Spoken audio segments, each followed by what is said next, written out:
empezar a hablar de los principales hallazgos que encontramos este 2015, el pasado 2015. Sobre esto me gustaría hacer una pequeña acotación. Nosotros aplicamos una metodología que evalúa que se cuenten con capacidades necesarias a nivel institucional para que la operación tenga resultados favorables.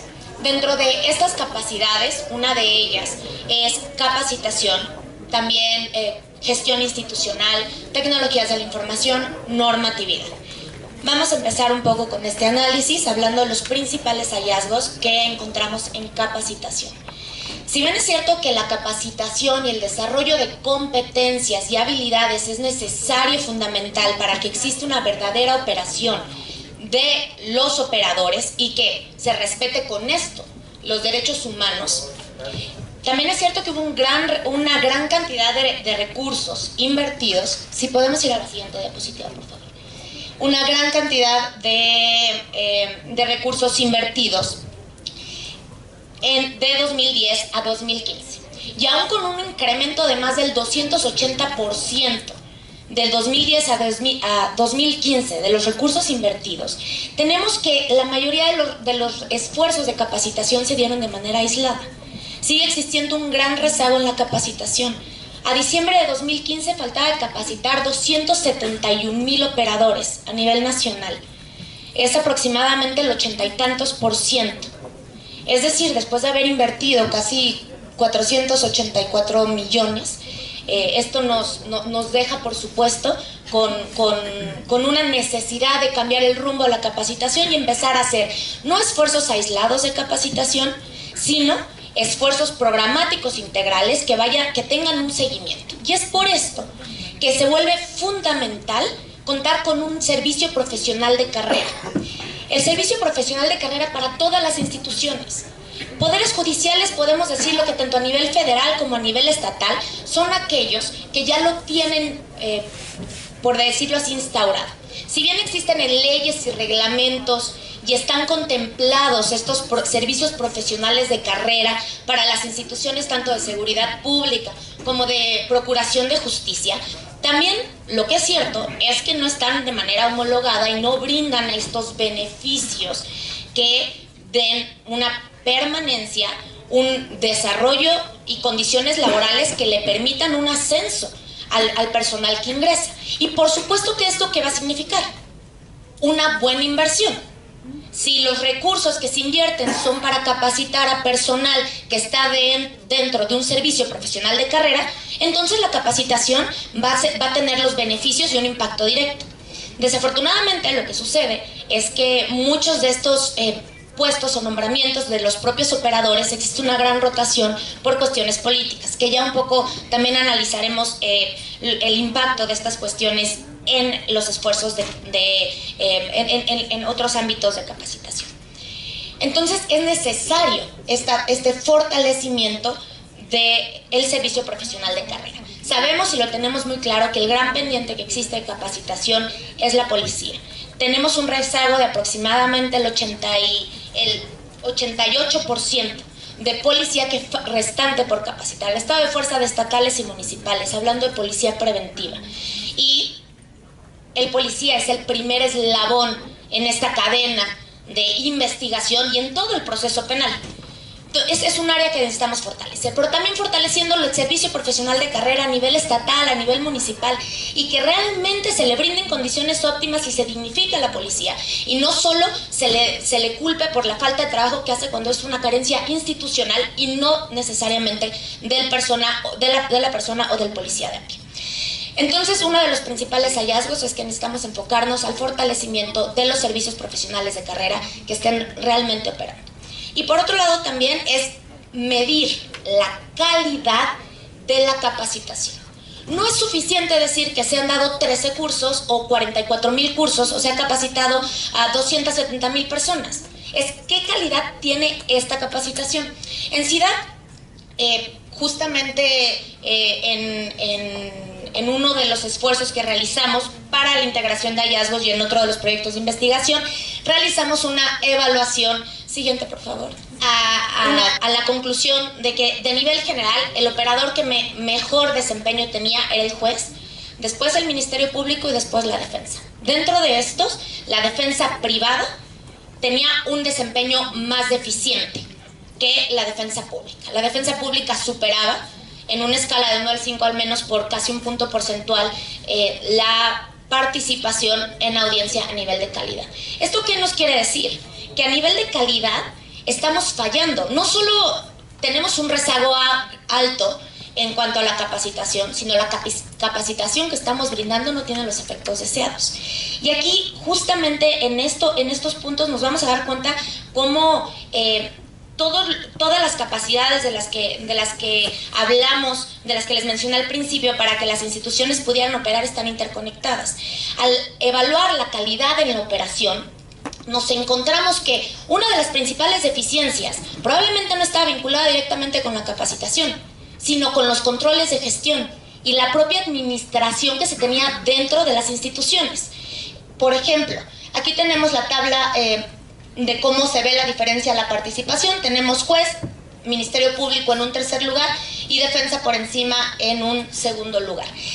Entonces, nos llegamos a la siguiente conclusión, que no existe una verdad, que por carencias en administraciones dentro de las propias instituciones como procuradurías, tribunales y defensorías, es que no está manteniendo una participación óptima, más allá de todas aquellas competencias que se requerían desarrollar, como desarrollo de habilidades de síntesis, de expresión oral, de exposición, de argumentación, sino que también a nivel defensoría, por ejemplo, no se contaba con suficiente personal que les permitiera llegarse la información para llegar preparado, o que existía una deficiente comunicación entre Ministerio Público y Defensoría. Y estas cuestiones que tienen que ver con organización y con coordinación de las instituciones tienen un impacto directo en la operación dentro de la audiencia. Es por eso la importancia de la capacitación. Adicionalmente a esto también nos encontramos con que se encuentran en desarrollo y no todos los instrumentos normativos como protocolos o manuales de operación están ya emitidos. Si bien tenemos esfuerzos aislados, el Poder Judicial tiene en cuenta los suyos, también Procuraduría General de la República, por ejemplo, Policía Federal, y ya a nivel policía tenemos publicados los protocolos nacionales. También es cierto que hace falta que esos protocolos puedan ser aplicados a nivel una circular, o que las propias instituciones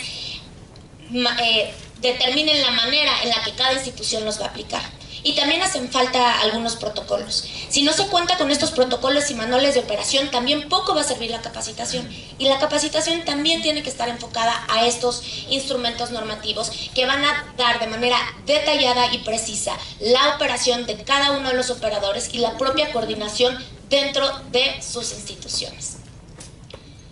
Esto es por la parte de capacitación, de también gestión dentro de las instituciones, ligado con los instrumentos normativos, por lo que le cedo la palabra a Carlos, que va a profundizar un poco más en esto.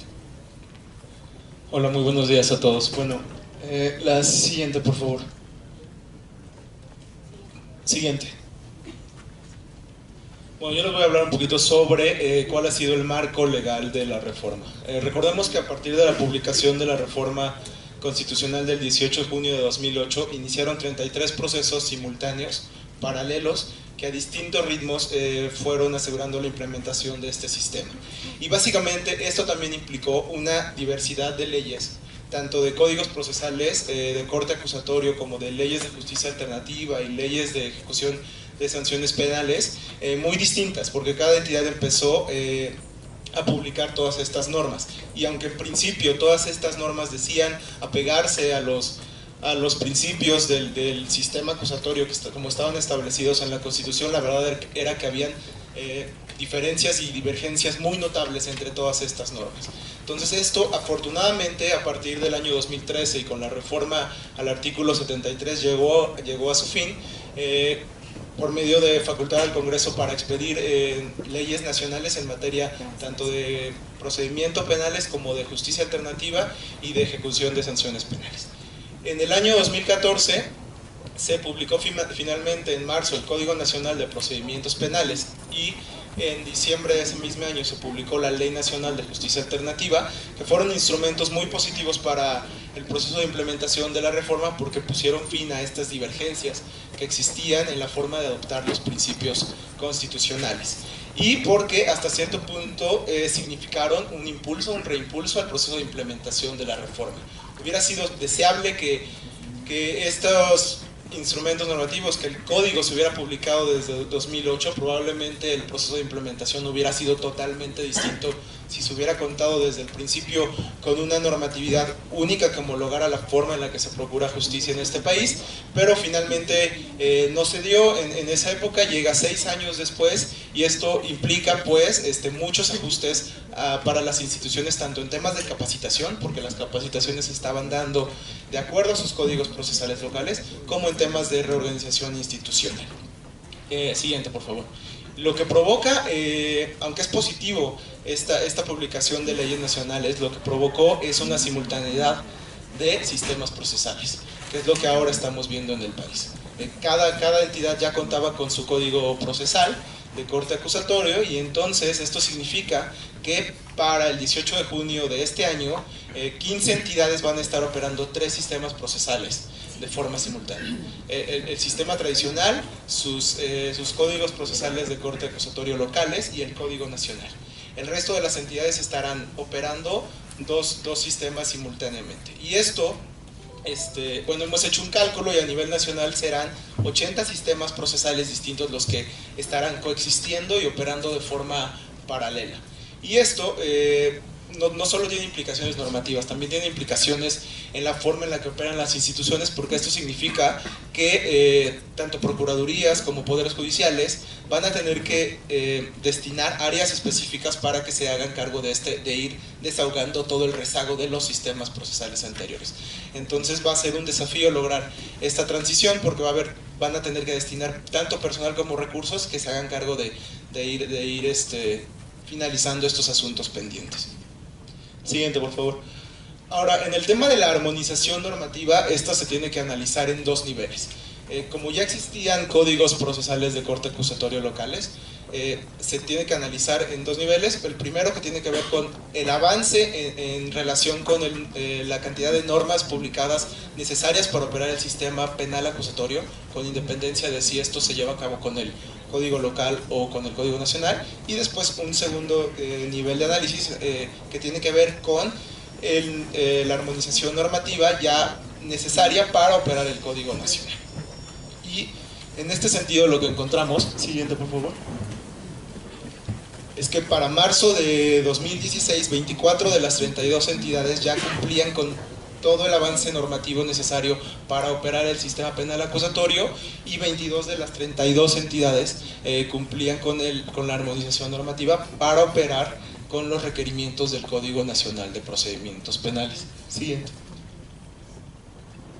Siguiente, por favor. Bueno, aquí vemos el concentrado y vemos que para marzo de este año 337 de las 352 leyes nacionales, a nivel de las entidades ya habían sido publicadas. Esto representa el 95% de avance en armonización normativa. Siguiente. Eso por el lado del fuero común. Por el lado del fuero federal, lo que vemos es que hay por lo menos 14 leyes pendientes todavía que se necesitan para operar de forma idónea el sistema acusatorio. Ha sido positiva la reciente aprobación de la Ley Nacional de Ejecución Penal y también de la Ley del Sistema Integral de Justicia para Adolescentes, pero aún no han sido publicadas. Estas leyes se requiere ya que sean publicadas para que contemos, digamos, ya con el marco legal definitivo sobre el cual operará este sistema acusatorio. Es necesario, como se comentaba hace un momento, que se apruebe el periodo de sesiones extraordinarias para que estas normatividades puedan ser aprobadas por la Cámara de Diputados. En este mismo sentido, seguramente han escuchado sobre la miscelánea penal, que esto lo que implica es una modificación a 10 ordenamientos, entre los cuales están modificaciones al Código Nacional de Procedimientos Penales. Y siguiente, por favor. Siguiente, por favor. Y ahí hay algunos temas que nos preocupan, sobre los cuales seguramente en un ratito va a ahondar más nuestros compañeros del IJPP y de México Evalúa, pero ahora me gustaría señalar algunas de las más relevantes. En primer lugar, la modificación que se planea hacer al artículo 149, que básicamente dice que no se considerará dilación indebida en la puesta a disposición de los detenidos cuando por cuestiones de seguridad o atendiendo las características del hecho investigado se realice ante el Ministerio Público distinto al del lugar de la comisión de los hechos, siempre y cuando exista el registro inmediato de su detención y de su trato. Esto nos parece muy grave, porque ya estaba contemplado que el traslado entre que se lleva a cabo la detención y presentarlo tiene que ser en un tiempo razonable, el tiempo estrictamente necesario para llevar a cabo ese traslado. Y este artículo básicamente lo que hace es que abre la posibilidad a que ese traslado no se dé de forma inmediata y que se puedan justificar una prolongación de ese tiempo y que incluso se puedan dar durante ese periodo violaciones a derechos. Otro artículo que nos preocupa es el 165, el cual extiende la prisión preventiva a 2 años. Hay que recordar que en el Código Nacional originalmente era solamente el tiempo máximo era de 1 año, ahora lo extiende otra vez a 2 años, y además ahí en uno de los criterios para poder llevar a cabo esta extensión hay un tema que preocupa mucho, que es que se puede extender cuando se denuncie tortura. Entonces básicamente lo que está sucediendo es que se está castigando la denuncia por parte del imputado de tortura. También el artículo 174, por ejemplo, también es muy grave porque contempla la posibilidad de que se pueda llevar a cabo una detención en caso de incumplimiento de una medida cautelar. Entonces básicamente lo que está creando es una nueva figura en la cual se puede llevar a cabo una detención en flagrancia por incumplimiento de medida cautelar, y esto es bastante grave porque ya sabemos cuál es. O sea, solamente pueden detener si es por flagrancia o por una orden judicial, y aquí estarían creando como un tercer tipo de detención. Y el artículo 255 también, que requiere que para el no ejercicio de la acción penal el Ministerio Público tenga que consultar necesariamente con el procurador, y esto también lo encontramos bastante grave porque significa burocratizar la toma de decisiones para el no ejercicio de la acción penal, y en última instancia lo que va a provocar esto es que se desincentive el uso del no ejercicio de la acción penal y que terminen ejerciendo acción penal en todos los casos. Y el artículo 304 también encontramos que hay que poner atención, porque básicamente lo que hace es que no se puedan desahogar pruebas en el plazo constitucional o en su ampliación. Y esto es también grave porque reduce las posibilidades de defensa del imputado, sobre todo si consideramos que está en juego la vinculación a proceso y en última instancia, en el caso mexicano, pues la prisión preventiva. Y bueno, aparte de eso, otro tema en el ámbito normativo que me gustaría destacar es el que tiene que ver con el sistema acusatorio y el juicio de amparo. Básicamente lo que estamos viendo es que aún no existen suficientes criterios judiciales en la forma de tesis o de jurisprudencias que se refieren al sistema acusatorio. Los que hay están más bien enfocados en los códigos procesales locales, que no necesariamente son aplicables al caso del Código Nacional, y pues esta ausencia es algo que no se va a resolver de forma inmediata, sino que va a tomar meses, probablemente años, y durante este periodo pues los operadores, tanto jueces como ministerios públicos y defensa, tendrán que ir improvisando sobre la marcha. Hay temas ahí que preocupan mucho, por ejemplo, la interacción que se puede dar, las implicaciones de la interacción entre el juicio de amparo y el sistema acusatorio, porque tienen, digamos, lógicas distintas. Por poner un ejemplo, existe la posibilidad de que el juez de amparo solicite desahogo de pruebas que no fueron desahogados por las partes en la audiencia de juicio oral, y eso en estricto sentido estaría contradiciendo uno de los principios del sistema acusatorio. Entonces estos son temas muy puntuales de la interacción entre el amparo y el sistema acusatorio que se tendrán que ir resolviendo sobre la marcha, pero afortunadamente no vamos a ciegas. Ya hay muchas experiencias en entidades como Chihuahua, en entidades que ya llevan operando mucho más tiempo, las cuales se pueden retomar para hacer esta transición menos difícil. Bueno, y ahora voy a cederle el uso de la palabra a Karen de Silva. Gracias, buenos días. Bueno, yo les voy a hablar un poco de las condiciones que se tuvieron que crear a nivel nacional y también en las entidades para que la implementación de esta política pública, digamos, tan estructural y tan ambiciosa, fuera exitosa. En SIDAC identificamos distintas condiciones que se tenían que dar para que esto se cumpliera, y una de ellas, que consideramos que es una de las más importantes y que no solo fue importante durante el proceso de implementación, sino también para después del 18 de junio, es que se genere una coordinación en las instituciones y que haya flujos de información entre ellas. Una de los hallazgos principales que tuvimos es que en el proceso de implementación, los órganos implementadores en todas las entidades federativas tuvieron tenían capacidades heterogéneas. Unos tenían mayor capacidad de coordinación entre las instituciones, otros tenían menores capacidades, y esto pues afectó directamente el proceso de implementación durante todo este tiempo. Uno de los logros que se tuvo también a nivel de coordinación institucional fue la aprobación del Código Nacional de Procedimientos Penales en 2014, que tuvo, digamos, un impacto directo en la coordinación de las instituciones, porque por lo menos en términos procesales ya se homologaron los criterios y también hubo un impulso en los ritmos de implementación posterior a la publicación del código.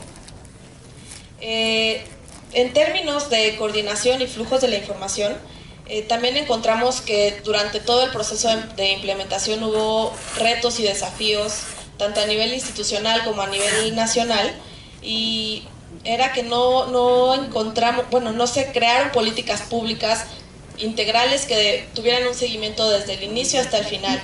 Hubo esfuerzos aislados durante todo el proceso, y también esfuerzos aislados en las instituciones, en las entidades, que no tenían esta integralidad y que no pudieron concretarse y tener un éxito final, digamos, el día de hoy. Entonces, esto sigue siendo un reto, no se queda aquí, sino sigue siendo un reto para el futuro. Todavía tenemos que ver la consolidación del sistema como una política pública, pero integral, y que contemple esta coordinación tanto a nivel nacional como entre las instituciones, y también tienen que crearse las condiciones de coordinación interinstitucional. La siguiente, por favor. Otra de las condiciones que creemos que es sumamente importante en una política pública tan ambiciosa como lo fue la reforma al sistema de justicia penal es el seguimiento y evaluación. Creemos que el seguimiento y evaluación son de los procesos esenciales para que una política pública tenga una mejora continua y permanente. Y esto también más bien todo lo que les voy a hablar ahorita vulneró el proceso de implementación, pero también es importante para el futuro y la consolidación del sistema. El seguimiento y evaluación es la única forma en la que podemos generar aprendizaje y podemos mejorar continuamente la política pública. A nivel nacional se creó ya el Comité de Evaluación y Seguimiento, y este comité generó los indicadores para hacer el seguimiento y generar información de calidad del sistema. Sin embargo, el reto ahora es cómo vamos a aterrizar esos indicadores, cómo vamos a generar la información de calidad integral del sistema que necesitamos, y el reto también es generar las capacidades en las instituciones, tanto técnicas como humanas, para poder sistematizar toda la información. El seguimiento y la evaluación no lo podemos realizar si no tenemos la información suficiente y de calidad para poder, digamos, dar este seguimiento de cómo va operando el sistema. La siguiente, por favor. Durante el proceso de implementación encontramos que tanto a nivel de las entidades como dentro de las instituciones hubo enormes disparidades. Esto afectó también el proceso de implementación. Una de las afectaciones más directas que provocó que hubiera asimetrías fue, por ejemplo, el cambio de autoridades. El hecho de que durante el proceso de implementación hubiera cambios de gobierno o cambios incluso dentro de las instituciones, de los presidentes de los tribunales o de los procuradores del Estado, hacía que procesos que venían siendo exitosos se frenaran, o al revés, también hacía que hubiera procesos más acelerados o más óptimos. Y bueno, esto tuvo como consecuencia que tanto a nivel nacional como en las instituciones tuviéramos distintos ritmos tanto en la implementación como en el éxito de la operación. ¿Y a qué nos referimos que existen asimetrías? Por ejemplo, en las instituciones veíamos no solo en la operación, sino en los procesos de implementación, que en una entidad, no sé, puede ser que el Poder Judicial y la Defensoría iban más avanzados en sus procesos de implementación y la policía o la misma procuraduría no había emprendido acciones para la implementación. Entonces hacía que el proceso en general de implementación en un estado pues no fuera el óptimo, ¿no? Y eso pasó a nivel nacional y pues eso provocó que tuviéramos 33 procesos de implementación, digamos, simultáneos, pero todos asimétricos. Y pues también afectó en los ritmos de implementación. Si pasamos a la siguiente lámina, podemos ver cómo los ritmos de implementación fueron divergentes. Aquí vemos cómo el Código Nacional de Procedimientos Penales tuvo un impacto directo en los ritmos de implementación. Una vez que se publica el Código Nacional, las entidades empiezan a implementar el sistema acusatorio, digamos, inmediatamente. Actualmente tenemos, son 12 las entidades. Al cerrar, si pasamos a la siguiente lámina, por favor. Al terminar el mes de abril, habían 10 entidades que operaban el sistema acusatorio de manera total. ¿Qué quiere decir de manera total? Para todo el territorio y para todos los delitos. Todo el territorio ya opera el sistema, sin embargo, en las entidades que vemos en gris, operaba solamente para algunos delitos o en alguna parte del territorio solamente. En los días pasados ya los estados de Michoacán y Veracruz ya implementaron de manera total también el sistema y operan de manera total. El estado de Oaxaca tenía previsto que para el 3 de mayo tenía que estar operando totalmente, sin embargo no ha concluido su implementación en el estado. Entonces habría que monitorear qué es lo que está pasando en el estado de Oaxaca, porque tenía previsto que tendría que ya estar operando, y ese es, por ejemplo, uno de los ejemplos que podemos ver. Oaxaca inició la implementación del sistema incluso antes de la reforma constitucional. Sin embargo, hoy es el día que no termina de tener el sistema en todo su territorio y para todos los delitos. A nivel federal son 24 las entidades que a abril de 2016 está operando con el sistema acusatorio, y bueno, el día de hoy ya son 12 las entidades a nivel local que operan el sistema. Si pasamos a la siguiente lámina, por favor. En términos de recursos, pues vemos que sí hubo una inversión importante de recursos a nivel nacional para la implementación de la reforma penal. Estos recursos provinieron de distintas fuentes. Una de ellas fue el subsidio de apoyo a las entidades federativas que desde 2010 se asigna en el presupuesto de egresos de la Federación. Este recurso era administrado por CETEC y era distribuido a las entidades federativas para apoyar distintos proyectos para la implementación del sistema. Otro de los recursos importantes para la implementación era el fideicomiso de apoyo para la implementación, de la reforma al sistema de justicia penal, mejor conocido como el fideicomiso de los 5,000 millones. Este recurso es administrado por Banobras y también, digamos, su objetivo principal era apoyar a las entidades en la implementación del sistema de justicia penal. También había dos apoyos provenientes del Sistema Nacional de Seguridad Pública, que es el Fideicomiso de Apoyo para la Implementación de la Reforma del Sistema de Justicia Penal, el Fondo de Aportaciones para la Seguridad Pública de los Estados y del Distrito Federal, que es el FASP, y el Subsidio para el Fortalecimiento de la Seguridad Pública, que es FORTASEG. Estas dos fuentes de recursos no necesariamente son solo para la implementación, pero también podían ser destinados a proyectos que estuvieran encaminados a la implementación del sistema de justicia. Y por último, también estaban las asignaciones que cada entidad hacía a sus sectores de justicia. Y aquí, más que hablar de números, de cuánto se invirtió, como les dije, la inversión sí fue importante. Sin embargo, creemos que también, tanto para el proceso de implementación, pero ahora para el futuro, lo importante es no cuántos recursos se asignan, sino cómo se gastan esos recursos, cómo se destinan. Necesitamos que los recursos sean aplicados de manera eficiente y para que la consolidación del sistema sea exitosa. Y bueno, la siguiente, por favor.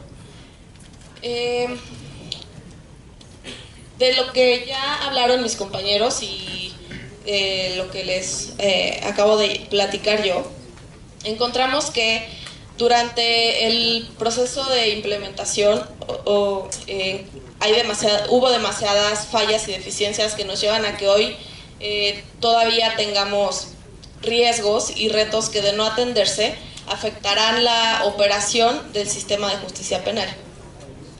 Estos riesgos, los dividimos nosotros en sistémicos e institucionales.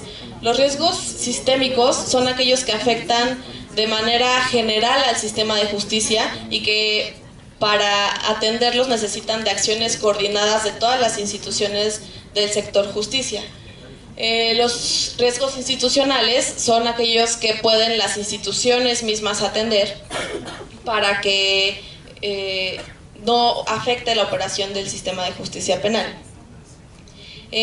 Estos riesgos, en última instancia, lo que van a hacer, van a afectar la operación del sistema, y por lo tanto esto puede llevar a generar como consecuencia que la efectividad sea negativa y que se vulneren los derechos humanos de las personas que son usuarias del sistema de justicia penal. Y esto, a su vez, va a llevar a que la legitimidad del sistema de justicia se vea directamente afectada. A partir de estos riesgos, SIDAC propone una estrategia de política pública, que es de la que les va a hablar María Nova, a quien le cedo la palabra. Muchas gracias. Básicamente la estrategia nosotros la estamos pensando a partir de lo que el equipo ha planteado a ustedes en términos de los principales hallazgos que hemos identificado hasta este momento. Básicamente lo que hemos tenido 33 procesos arrítmicos y paralelos que dieron como resultado distintas calidades. Es decir, han sido 8 años que no tenemos de alguna manera un proceso de implementación que permita decir que tenemos las capacidades mínimas y condiciones mínimas necesarias en las principales instituciones que están involucradas. Que estamos hablando poderes judiciales, procuradurías, defensorías y la policía, más nuevos roles que están surgiendo como lo que sería el asesor de víctimas.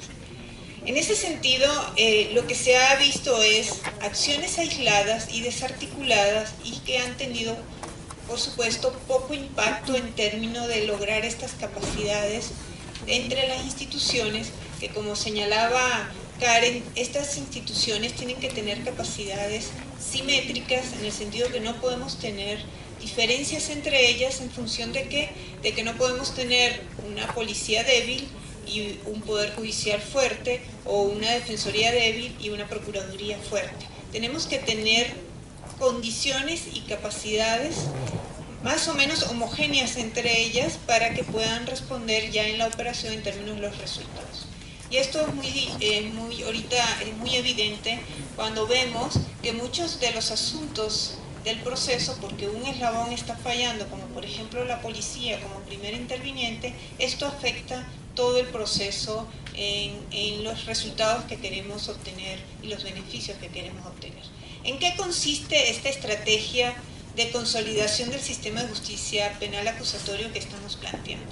Es una estrategia que va a tener, y hemos planteado que va a tener una temporalidad promedio nacional de 11 años.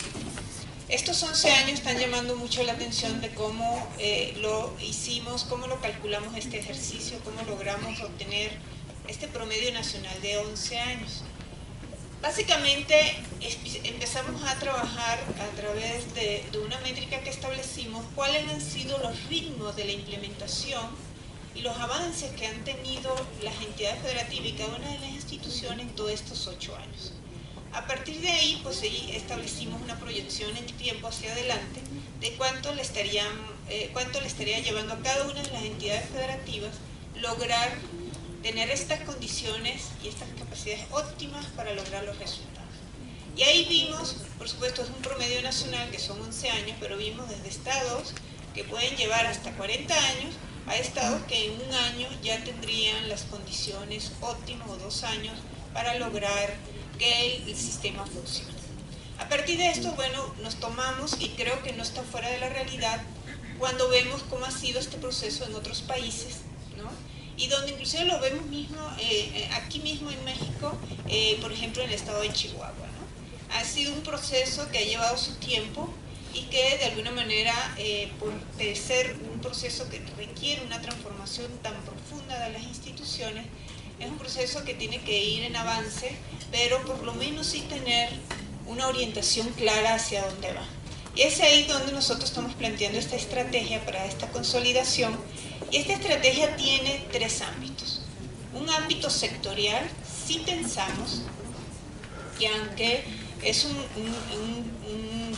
país federal, donde cada una de las entidades federativas establece y tiene sus propias realidades y características, y establece de alguna manera las condiciones en las cuales requieren ellas para poder lograr los resultados en este sistema acusatorio, sí tenemos que tener una política sectorial, una política nacional que ayude a homologar, inclusive a partir de este Código Nacional de Procedimiento, que es un código único que tenemos en el país, y que nos ayude con una visión nacional bajar políticas nacionales que ayude a las instituciones ya en sus particularidades, sus realidades, tener ya políticas integrales a nivel de sus instituciones.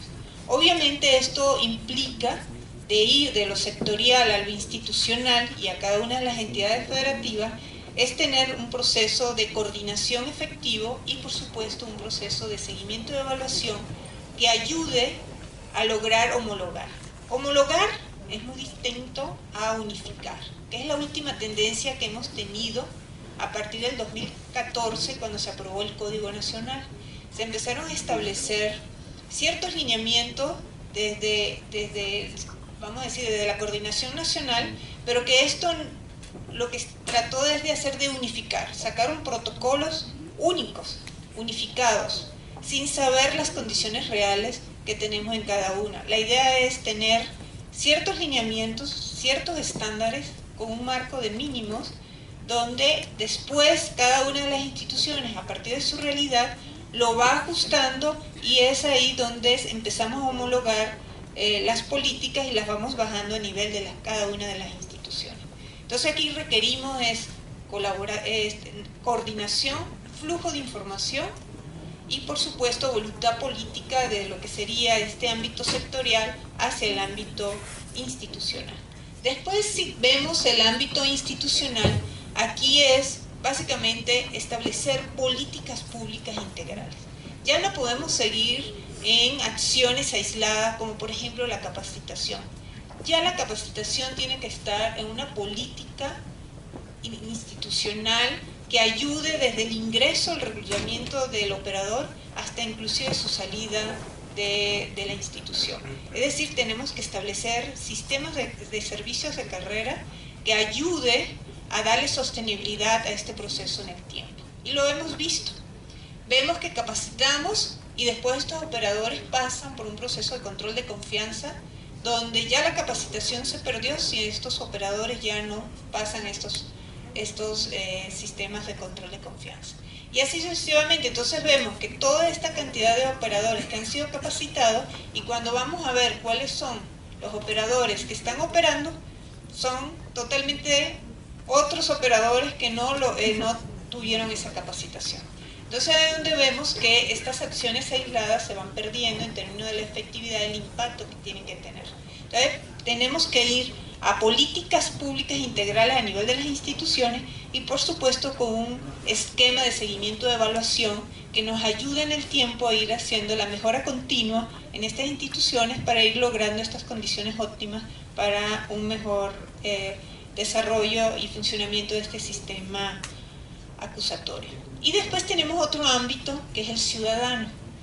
¿Qué aspiramos aquí? Es que las instituciones le den servicios a estos ciudadanos, a esta población, a estos usuarios directos o indirectos de estos servicios, y por supuesto este servicio tiene que ser un servicio que plantee una facilidad de acceso de la población al servicio de justicia penal en sus diferentes opciones y beneficios que tenemos a nivel de este sistema, y por supuesto un servicio de calidad y una atención oportuna para resolver sus conflictos y sus problemas.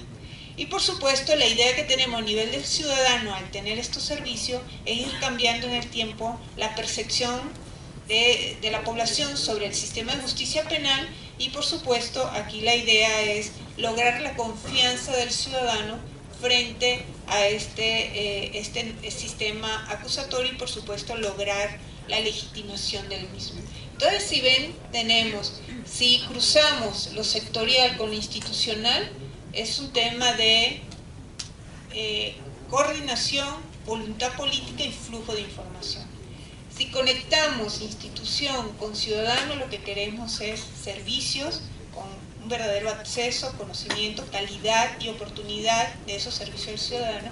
Y si conectamos al ciudadano con lo sectorial, ahí lo que estamos es buscando la legitimidad del sistema frente a la población en términos de los resultados. Y sobre todos estos ámbitos lo importante es la información. Y es uno de los aspectos que consideramos que es clave para lograr la sostenibilidad en términos, como bien señalaba y lo hemos señalado en varias oportunidades ya en estas horas, es lograr tener un esquema de evaluación que también sea transparente ese proceso ante el ciudadano, que se fluya la información necesaria y por supuesto esto impacta en lo que sería toda una cultura de rendición de cuentas de estas instituciones como policías, procuradurías, fiscalías, poderes judiciales, defensorías y por supuesto de parte del ciudadano igualmente en ese proceso de transformación de lograr entender, conocer cuáles son estos servicios y cuál sería también el comportamiento del ciudadano frente a estos nuevos servicios que nos plantea el sistema de justicia.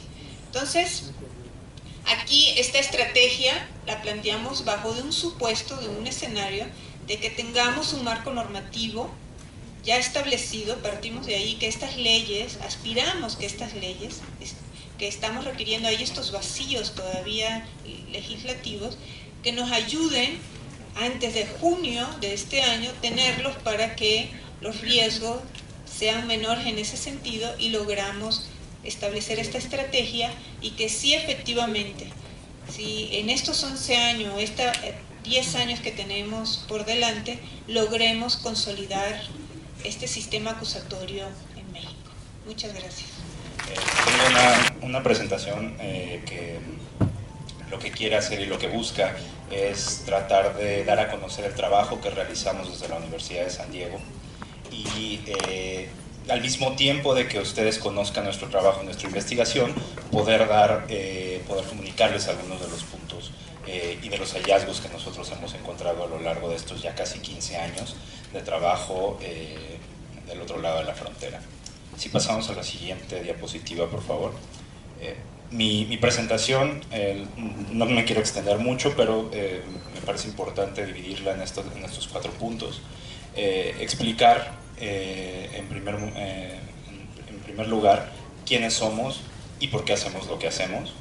En segundo lugar, hablar un poco de la generación de los indicadores que hemos realizado dentro del programa Justice in Mexico, para también dar paso a algunas de nuestras iniciativas originales de investigación en materia de seguridad pública y de Estado de Derecho, y finalmente otro aspecto que tenemos dentro del programa, que son nuestras iniciativas de capacitación de operadores del sistema de justicia penal. Si pasamos a la siguiente diapositiva, por favor. Acerca de nuestro programa, la siguiente, por favor. Como les dije anteriormente, Justice in Mexico está por cumplir 15 años. Vamos a festejar nuestros 15 próximamente. Espero que si podemos hacer algún evento público aquí en México, los invitemos a todos. Pero desde entonces, una vez que se percibía en los Estados Unidos que México como país, como institución, había logrado una especie de madurez democrática. La alternancia política se celebró por todo lo alto en todo el mundo, por decirlo de alguna forma. Era momento de pensar cuál era el siguiente gran reto de México. La madurez democrática traía como tal grandes retos a futuro para el país. En aquel momento la seguridad pública no era una gran preocupación, y entonces varios investigadores, no solo de los Estados Unidos, sino también investigadores mexicanos que tenían algún contacto en Estados Unidos y alguna presencia, sobre todo en las universidades en la zona de San Diego, empezaron a dialogar y a crear una especie de red que se denominó en un principio Red de Justicia. Este fue el antecedente de nuestro programa, y que data desde la primera iniciativa de reforma al sistema de justicia penal que se presentó al Congreso en el sexenio del presidente Fox, y del cual, solamente por mencionar a alguien, Laida Negrete, que nos acompaña el día de hoy, fue una figura fundamental en eso, al igual que Miguel Sarre y otros investigadores, Ana Laura Magaloni, etc. Entonces, desde entonces, el programa se ha preocupado en seguir estos procesos de reforma en México, cuando en el Congreso no pasa la primera iniciativa de reforma, entonces volteamos a las entidades que empiezan a hacer sus procesos de reforma a nivel estatal, desafiando, por decirlo de una forma, la dinámica y la inercia de que todos los cambios en México tienen que venir desde arriba, desde la Federación. Entonces, seguimos de cerca los cambios en Chihuahua, en Nuevo León, en Oaxaca, en Zacatecas y sobre todo en Baja California, ¿no? nuestra entidad vecina. Y entonces así es como surge nuestro proyecto ya denominado Justice in Mexico, ya que se aloja institucionalmente en la Universidad de San Diego, y entonces ya definimos nuestra misión como la única institución enfocada en los estudios de México, ubicada en la frontera, dentro de una institución de educación universidad, pero de alta calidad. Entonces éramos la única institución de alta calidad, además de la Universidad de California San Diego, la institución pública, éramos las únicas universidades que se encontraban en la frontera que tenían centros especializados en el estudio de México. Entonces, por lo tanto, definimos nuestra identidad, definimos nuestra misión, y como pueden verlo, definimos nuestras 3 grandes áreas de trabajo para no solo dar a conocer lo que estaba pasando en México al público angloparlante, sino también para hacer algo desde nuestra trinchera para el mejoramiento de la situación del Estado de Derecho en México. ¿no? A través del análisis, a través de la educación pública y a través de convertirnos en un foro que pudiera permitir la convergencia de distintos actores de la sociedad civil, de los medios de comunicación y sobre todo los tomadores de decisiones. Si podemos pasar a la siguiente diapositiva, por favor. Rápidamente, como Justice en México tenemos varios proyectos, pero sobre todo quiero mencionar 4 proyectos de investigación y capacitación muy concretos.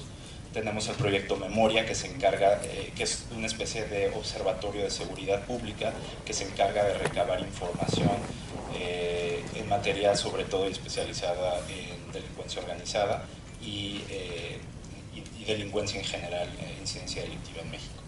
Tenemos el proyecto Testigo, que es un proyecto que presta asesoría gratuita, legal, a mexicanos que están buscando pedir asilo político en los Estados Unidos por cuestiones de ser perseguidos por miembros de la delincuencia organizada o por haber sido amenazados, por ser servidores públicos, pero sobre todo, y en estos últimos años, hemos tenido un número muy importante de casos de gente de la comunidad LGBT, gente transgénero sobre todo, que han sufrido de mucha persecución, no solo social, sino por parte de las autoridades en México y están buscando asilo político en los Estados Unidos. Después tenemos el programa Oasis. El programa Oasis es nuestro componente de capacitación. Es capacitación de operadores del sistema de justicia penal, no solo en México, sino en otros países de Latinoamérica también, del cual voy a hablar brevemente al final de mi presentación. Y finalmente Justicia Barómetro, nuestra iniciativa original de investigación, que se encarga de obtener información cualitativa y cuantitativa de los operadores del sistema de justicia penal en México. Podemos pasar a la siguiente diapositiva, por favor. A la siguiente. En un principio, como lo dije ya, nuestra intención era comunicar lo que pasaba en México, los temas relevantes en materia de seguridad, justicia y derechos humanos dentro de México a una audiencia angloparlante.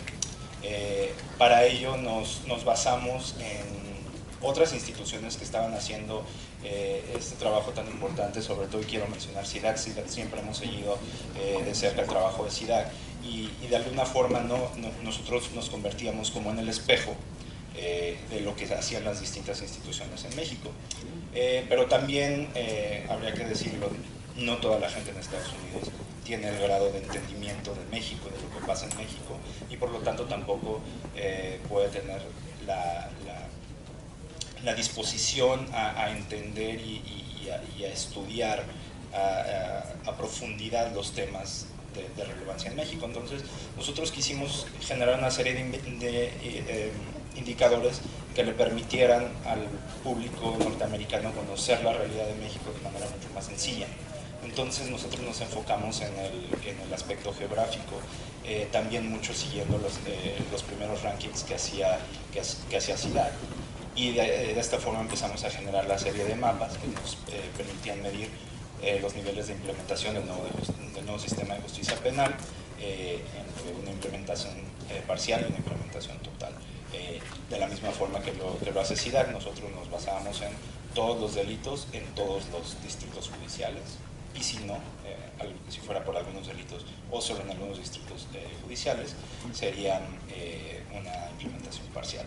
Pero también nos quedábamos un poco insatisfechos, que el mapa que ustedes están viendo aquí es el mapa más reciente, es el mapa de 2015, y parecía una realidad, digamos, si bien alarmante, porque faltaba un año, un poco menos de un año, para la fecha límite para la implementación total. Todavía 2 estados no iniciaban la implementación, pero de alguna manera también prometedora, porque veíamos que casi el resto de la República ya había iniciado de alguna manera esto, ¿no? Pero sabíamos que eso no era la realidad. Sabíamos que a pesar de que Baja California apareciera en un color azul claro, como ya estando ahí en todo su territorio la implementación del nuevo sistema, no era realidad. Sabíamos que esta solamente se enfocaba en el municipio de Mexicali. Entonces, la siguiente gran tarea que tuvimos fue desagregar toda esta información y ubicarnos a nivel de distritos judiciales en México. Pero ¿qué creen? No existía este tipo de información. De entrada no hay ni siquiera un mapa, o no existía un mapa de distritos judiciales del fuero común en México. Podías encontrar algunos en las páginas de los poderes judiciales de los estados, pero no existía como tal un mapa unificado de México con distritos judiciales. Entonces, lo primero, nos dimos a la tarea de crear tal mapa, y lo segundo, empezar a recabar información a nivel distrital. Nuevamente, no existía mucha información pública al respecto. Entonces, ¿qué es lo que tuvimos que hacer? Ir a pescar. Ir a pescar medios de comunicaciones locales, páginas de los poderes judiciales, de las procuradurías, muchas veces ahí, por lo que nos decían muchos de nuestros colegas, ¿no? Empezamos a generar una base de datos que puede ser muy deficiente porque le falta, carece de algunos datos duros, pero que nos permitía tener una imagen mucho más clara de lo que estaba pasando, y como veremos en la siguiente diapositiva, si la pueden cambiar por favor, nos llevó a generar un mapa mucho más completo de la implementación del sistema de justicia. La siguiente diapositiva, por favor. Y entonces ya lo empezamos a hacer, perdón, se ve demasiado clarito, pero ya vimos cómo va evolucionando desde el año 2007, es decir, que queríamos empezar previo a la reforma, y cómo se va llenando hasta el año 2015. El mapa que tenemos aquí en la parte inferior derecha es el mapa más reciente que tenemos, que es como del tercer cuatrimestre del año 2015. Esto nos permitía tener una imagen mucho más completa de la situación, y entonces para ya tener un análisis más preciso, convertimos este mapeo a nivel judicial, a nivel de distrito judicial, en un mapeo a nivel municipal. Entonces, en la siguiente diapositiva pudimos comparar ya no solo la geografía, sino también la población.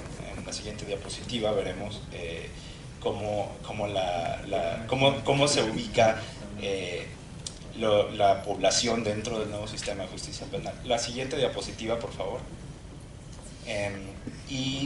Es decir, el número de personas que vivían en un distrito judicial o en un municipio que ya vivía bajo un nuevo sistema de justicia penal, y el número de municipios totales en la República. La siguiente, por favor. Aquí lo vemos. Y esto, les digo, este es el mapa más reciente. Lamento que no hayamos alcanzado a tener el actualizado de este año. Tenemos contemplado generar un nuevo estudio, o publicar un nuevo estudio para el mes de junio, un tanto coincidiendo con la entrada en vigor del nuevo sistema. Pero entonces, como tal, vemos que calculábamos que alrededor del 62% de la población en México vivía en un municipio donde ya se aplicaba de manera parcial o total el nuevo sistema de justicia penal, y casi el 57% de los municipios en el país de la misma forma estaban aplicando el nuevo sistema. Faltaba un poco menos de un año, y todavía casi la mitad del territorio no se encontraba implementando el nuevo sistema, lo cual era alarmante. Sí, en la siguiente diapositiva. En el año pasado, CETEC publicó algunos datos que nos dieron todavía mucho más luz de cómo se veía este proceso de implementación. Supimos mucho más de cerca las aportaciones de la Federación a los estados, y también pudimos, con información mucho más clara, poder medir el tiempo que tardaron las entidades desde el momento de la aprobación de la reforma hasta el momento de su primera implementación. Entonces, lo que vemos aquí es el tiempo estimado en meses, que tardó desde la aprobación hasta la primera implementación. Esperamos que a finales cuando presentemos este nuevo estudio, vamos a ser capaces ya de medir en meses. Yo sé que CIDAC lo hizo, nosotros también queremos participar con ello, desde el tiempo de su aprobación hasta la implementación final, ¿no? Vamos a poder medir en meses. A la siguiente diapositiva, por favor.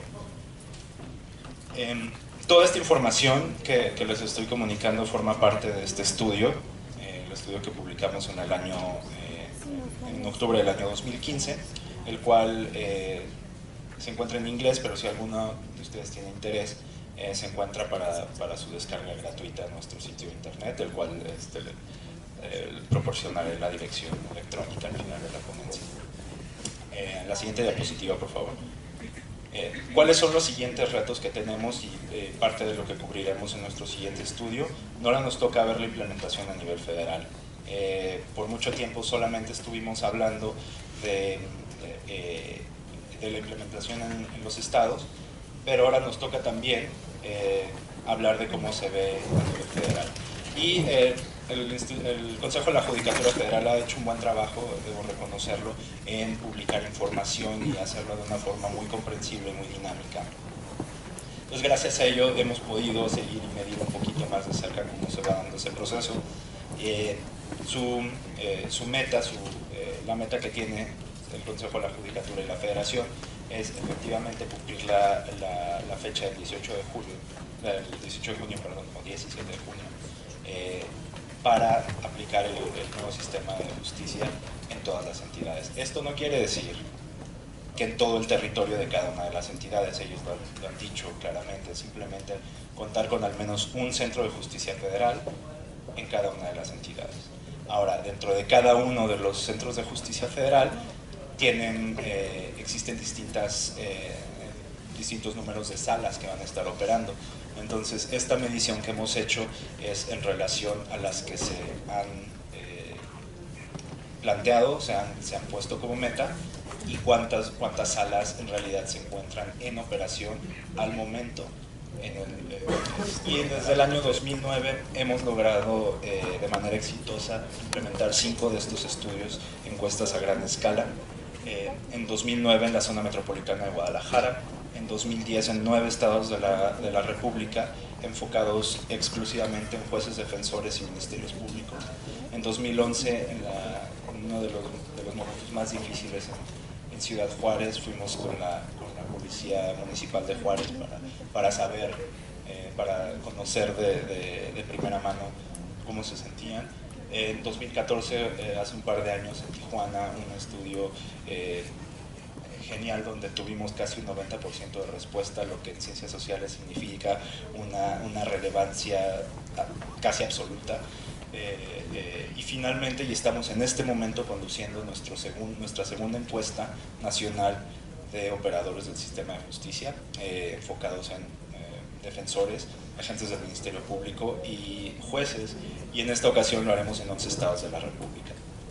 Entonces también en junio que hagamos nuestro siguiente reporte vamos a poder ya dar a conocer algunos de los resultados preliminares de estos estudios. La siguiente diapositiva, por favor. Solamente para darles una idea de la información que nos dan estos estudios de percepción y de opinión. Entre nuestros encuestados en el estudio de operadores del sistema del año 2010, nos encontramos que el problema más grande para ellos del anterior sistema de justicia había sido la corrupción. Y esto tiene mucha relevancia si vemos la siguiente diapositiva. Cambiamos, por favor. Porque al mismo tiempo ellos consideraban, la siguiente diapositiva, por favor.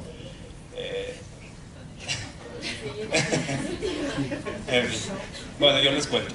Encontramos que también para ellos era la corrupción uno de los temas que podían ser combatidos o mejor combatidos con el nuevo sistema de justicia penal. El doctor Carbonell lo mencionaba hace un momento de una manera muy clara, ¿no? No es lo mismo estar en la soledad de las cámaras, me dedico, como lo dicen en Estados Unidos, de chambers, pero en los despachos del juez, del Ministerio Público, leyendo expedientes, a estar ahí frente a las cámaras. La transparencia se convierte en una gran herramienta para el nuevo sistema de justicia penal, y esto se refleja en estos estudios. La siguiente diapositiva, por favor. Otra de las cosas que preguntamos era, hasta ese momento, hasta el año 2010, ¿qué resultados había mostrado la reforma? Y como vemos, se inclinaba un poco hacia una percepción positiva de los resultados de la reforma, aunque como podemos ver había todavía un porcentaje significativo de gente que se encontraba no solamente escéptico, sino totalmente en contra de la reforma y de los resultados que había mostrado la reforma. La siguiente diapositiva, por favor. Pero había había un acuerdo en donde, al menos en el tema procesal, el nuevo sistema de justicia iba a ayudar, sobre todo, por ejemplo, en el aspecto de la celeridad de los procesos penales. Esta y otra información se encuentran también disponibles en nuestra página web, no solo en forma de reporte, sino también en forma de datos duros, de estadísticas sobre todo, así que si todo lo pueden descargar de manera gratuita y generar ustedes sus propios análisis si así lo desearan. La siguiente diapositiva, por favor. Aquí vamos a hablar de algunos de los resultados que vimos en nuestra encuesta de policías del año 2014 y que viene a colación con varias de las cosas que se han mencionado el día de hoy. Los policías en Tijuana, una de las entidades, Baja California, de las entidades que son modelo a nivel nacional y que siempre han tenido mayores niveles de avance en la implementación. Aún así, en el año 2014 los policías de la ciudad más grande de Baja California no se sentían capacitados, no se sentían listos para operar en el nuevo sistema de justicia penal. Esto me va a llevar a la siguiente diapositiva, por favor, a pensar que ha habido un gran déficit en la capacitación de operadores. Y digo, yo voy a hablar de lo que sabemos, ¿no? Nosotros nos dedicamos al seguimiento como observatorio de lo que está pasando en la implementación, pero también capacitamos. Yo sé que hay problemas sistémicos mayores, la capacitación es uno de ellos. La siguiente diapositiva, por favor. Nosotros vemos la capacitación de operadores, es decir, vemos dos tipos de operadores del sistema de justicia penal. Los operadores directos, que son los clásicos sujetos del proceso penal, jueces, fiscales o agentes del Ministerio Público y defensores públicos y particulares.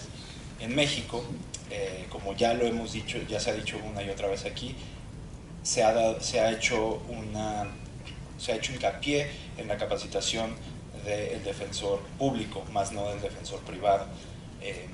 Pero aún más hay otros sujetos, otros operadores indirectos del sistema de justicia que han sido totalmente olvidados. Estamos hablando de la policía, estamos hablando de alguna forma de la academia. La siguiente diapositiva, por favor. Nosotros hemos desarrollado iniciativas de capacitación, sobre todo enfocados en la academia. Tenemos la siguiente diapositiva, por favor. Tenemos actualmente un programa de capacitación con la UNAM, financiado por el Departamento de Estado de los Estados Unidos y la Iniciativa Mérida, y por el cual en los últimos 2 años hemos capacitado alrededor de un total de 500 profesores y alumnos de la Facultad de Derecho de la Universidad Nacional. Es importante porque si vemos la siguiente diapositiva, los resultados que hemos visto han sido bastante satisfactorios en base al conocimiento de las habilidades de litigio oral de nuestros participantes. La siguiente diapositiva, por favor. Y hemos visto un nivel, sobre todo, mucho mayor de progreso en los estudiantes que en los profesores, ¿no? Dicen que los viejos hábitos son los que más tardan en morir. Creemos y nosotros estamos convencidos de que invertir en el estudiante universitario, en los futuros operadores, es la única clave para la consolidación de este sistema de justicia penal. Ahora, ya se decía anteriormente, no se trata de hacer un curso y ya. O sea, un curso nos da muchas herramientas, pero puede ser que si no se practica se olvida.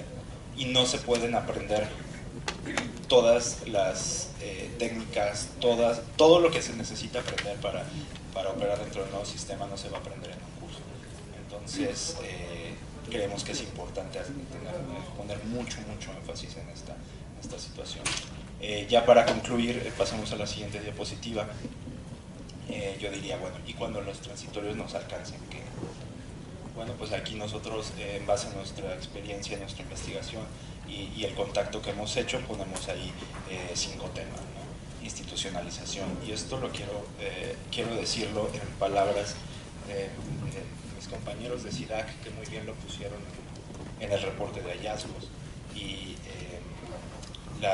o sea, podemos nosotros traducir la institucionalización, como ellos lo dicen, como la coordinación institucional, tanto federal y local, como la generación de protocolos y modelos de gestión, la generación de indicadores de desempeños y sobre todo una estrategia clara a nivel de autoridades, de cómo se le va a dar seguimiento. No, esto no termina, esto empieza apenas el día 17 de junio. Esto empieza y entonces una institucionalización del cambio es fundamental. Segundo, la profesionalización de los operadores, de todos los operadores directos e indirectos del nuevo sistema de justicia penal. Y eso va muy, muy ligado a mi tercer punto, que es la educación continua.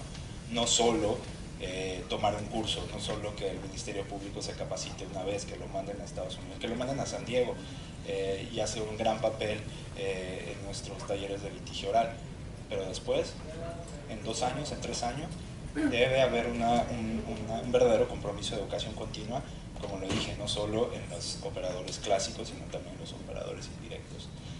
También, como justo lo mencionaba María, el monitoreo, ¿no? Monitoreo constante del desempeño. Deben generarse mecanismos de medición públicos, transparentes, que nos permitan ver, y también como lo decía el mismo doctor Carbonell, quizás hasta mensualmente cómo va ya no la implementación, sino el desempeño del ya no nuevo sistema de justicia.